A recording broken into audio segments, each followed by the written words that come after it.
practice again and shake off a win and start focusing on the You're next right. game. Yeah, turn the page and get a good sweat, but be smart. We probably went as light as we've gone the last month. Just want to get ahead of ourselves, but you got to physically and mentally prepare to play 3 days in a row. So clearly we got to focus on one game and got a great challenge playing a really good Oregon State team.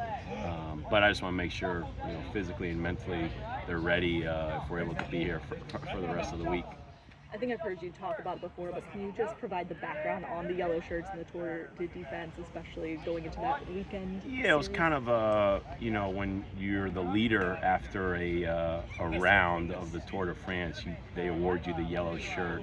And so it really started with just one player. And if you made a great defensive play on a Tuesday practice, the yellow shirt was in your locker before Wednesday's practice, and you got to wear the yellow shirt the entire practice. So you were the leader. And so it was fun because pitchers were trying to get it with PFP and pickoffs, and obviously outfielders and infielders if they made a great catch or a great play. But then when we were transitioning into the ACC, I just remember thinking, okay, we're going to one of the premier baseball leagues in the country. You must pitch and defend.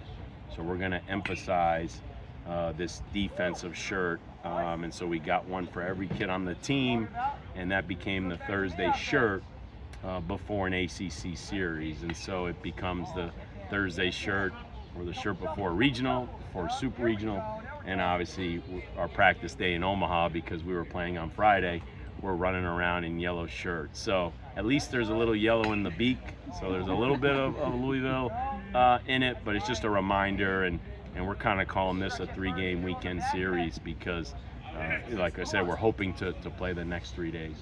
Kind of on that defensive note, you guys have turned a couple big double plays here in Omaha, and you're one of the top double play teams in the country. How valuable is it to have guys that are on the same page where they can turn with such efficiency? Yeah, it talks about trust in the pitching staff, where if you got some traffic and you're in a little bit of a trouble or your back's against the wall, hey, I could get out of this with one ground ball. And that's obviously trust in how talented our infielders are, especially those middle infielders.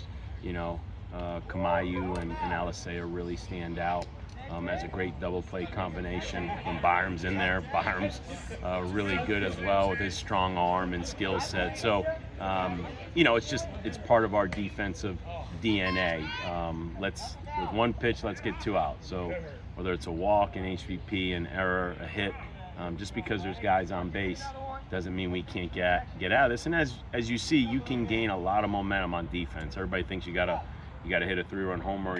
Scoring runs is nice, but you really can get the momentum going on the defensive side. And I think of the double play, right? We turned in the final game of the Supers, right? The comebacker to Schweitzer, and that was probably the play of the game because it kept them from scoring. It got us off the field, and we had that momentum we needed to score that last run. When you're talking about the double plays, can you talk just a little bit about the evolution of Tag at first base and just how much better he's gotten since he stepped on campus?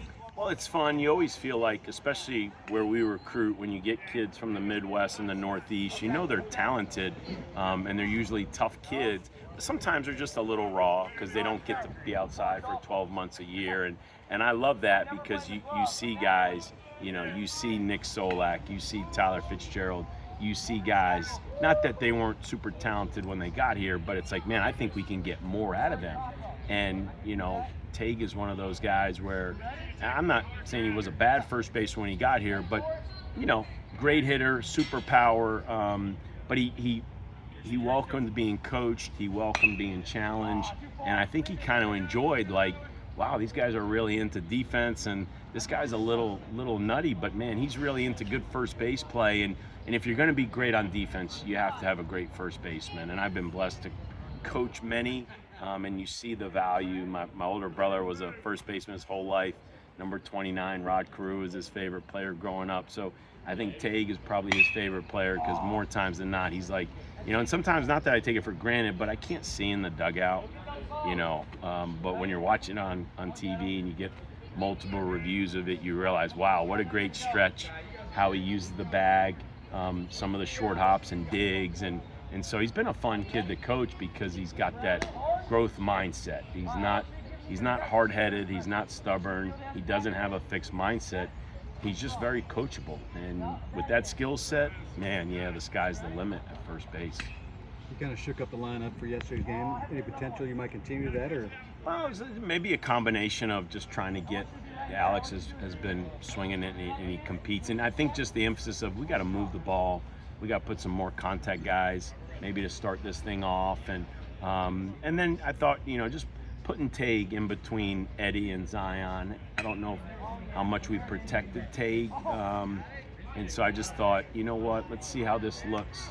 And it looks really good. I mean, obviously the ball he smokes gets caught and the ball he just puts in play drops. But like Zion said yesterday, that's just baseball. And I told Zion, man, like, I have a feeling Tague's going to be protecting you an awful lot in the future. So why don't I stick you behind him and let you protect him right now? And it creates a lot of depth in our lineup. And it really, as we say, it's hard to take a deep breath because you get to any spot and you're like, holy cow, I got this Rose kid in the 7-hole. Like, man, when am I going to get a breather? And obviously Pike, who's been anywhere from 3 to 5 most of the year, now he's hitting 8th. And so it just shows you the depth and the talent and the trust we have in these guys in our lineup.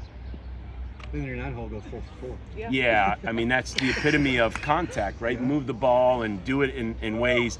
I hope we have fully bought into, now that we've played 2 games, not that you can't hit a home run, but different from the regionals and the super regionals and the balls are flying out all those ballparks. It's just the way the wind's blowing there and the size of the park, you got to move the ball. And I guess when I looked at the box score yesterday, we only had 4 strikeouts, and that was to our benefit. I don't know how much we struck out, probably in the last 3 innings when we put the most pressure on them. We were rewarded for it. So hopefully we keep that mindset tomorrow. 4-4. First Cardinal to have 4 hits in the College World Series game. How were you feeling last night? Like I said, the routine. You're good. I got Okay, it. sorry. No, you're fine. The routine's the same every single game going into it.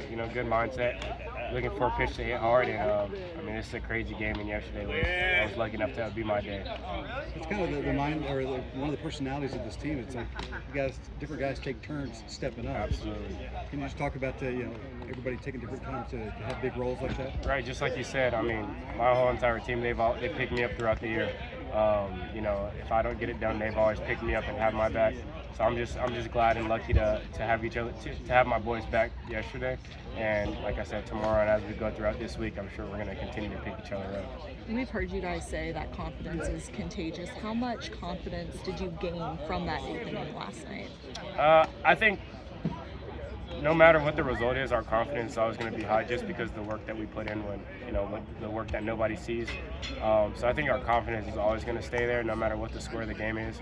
Just like that talk that Coach Mack had with us in the dugout, I mean, he just expects a lot out of us because he's seen what we can do, when the cameras are off and we're at practice, when we're in the weight room, how hard we work. So if we're not doing something that he knows we can do, or something that we know that we can do, we're going to get on each other. There's been a lot of talk about how you guys overcome adversity. I mean, now 19 comeback wins the season. But what's the talk, though, amongst you guys when you're preparing to come to the ballpark? Like, okay, our backs are really against the wall. We're going home if we don't win this. Right. I don't even think that thought crossed our mind. Obviously, we knew it was an elimination game. But, I mean, even if we were undefeated, we don't like to lose. I mean, we're downstairs playing cards. Like, we hate losing. It doesn't matter what it is. And it's just a part of who this team is. We got competitors, ultimate competitors like Tucker Biven. I mean, when he's on the mound, I mean, we all feel his energy and how much he wants to just go out there and give everything he has for this team, and we're going to do the same. We've talked about you guys having each other's backs, everything you've been through together, but what's it mean to continue to extend your stay here in Omaha? Yeah, that's why we're here. I mean, we're not just here to play a couple of games, we're here to play all the games, and obviously we're trying to win every single game when we get out there.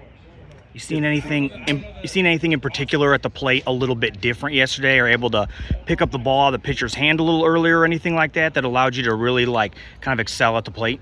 No, all the hitting coaches, they always work with me every single day. I'm just trying to see the ball deep.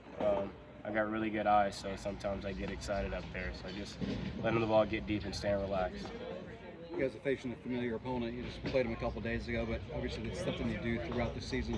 What can you take away from that first game just a couple days ago as you head into this next one with Oregon State? Coach Mack always tells us whoever's going to do simple better will win the game.